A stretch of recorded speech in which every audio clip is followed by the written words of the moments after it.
Hey, good morning, guys. It is January 14th, and the text today is Isaiah 6:8, which is, if you know the story of Isaiah when he writes about seeing, it's the year King Uzziah died. That has some significance, by the way. Watch some other commentary or sermons about that, but he has this vision of God seated on his throne, and all of a sudden he responds by saying, "Woe is me!" and an angel comes and takes a coal from the altar and touches his lips. And anyway, in that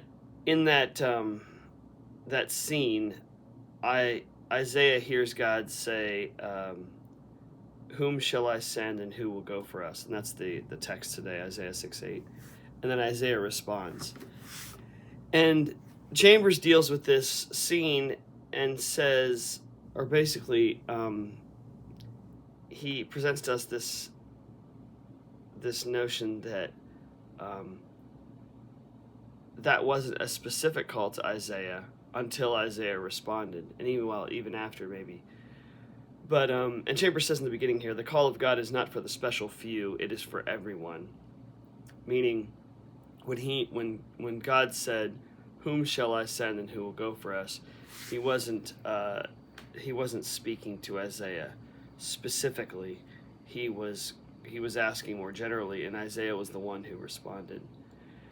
And then Chambers says whether or not I hear God's call depends on the state of my ears, and what I hear depends on my disposition. So whether we've submitted our heart to God when He calls determines whether we hear it and respond to it. It's an interesting take, and this is kind of Chambers. This is kind of his MO, which is, and I don't think it's a bad one.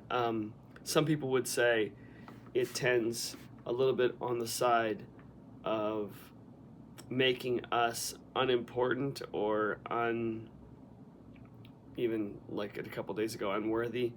And I don't think that's a bad way to approach our call from God, thinking that I'm unworthy or not insignificant. That's probably not the right way to perceive it. And he says in the second paragraph here, get out of your mind the idea of expecting God to come with compulsions and pleadings. When our Lord called his disciples, there was no irresistible compulsion from outside. And that's true. So he takes it then to when Jesus called the disciples. How did that happen? Jesus would walk past them. They knew who he was. And there was nothing in Isaiah I think it's Isaiah, talks about there's really nothing special about Jesus in his appearance or anything that would draw men to him. But when he walked past them and said, he didn't have to, it's funny, Jesus didn't have to make a case for following him. All he would say to people, the disciples, if you read the Gospels, is follow me. And they did. They left everything and followed him. And so what I think Chambers is getting at here, and what I think is important for us to take away, is the fact that it does depend on us. God calls. He puts out the call.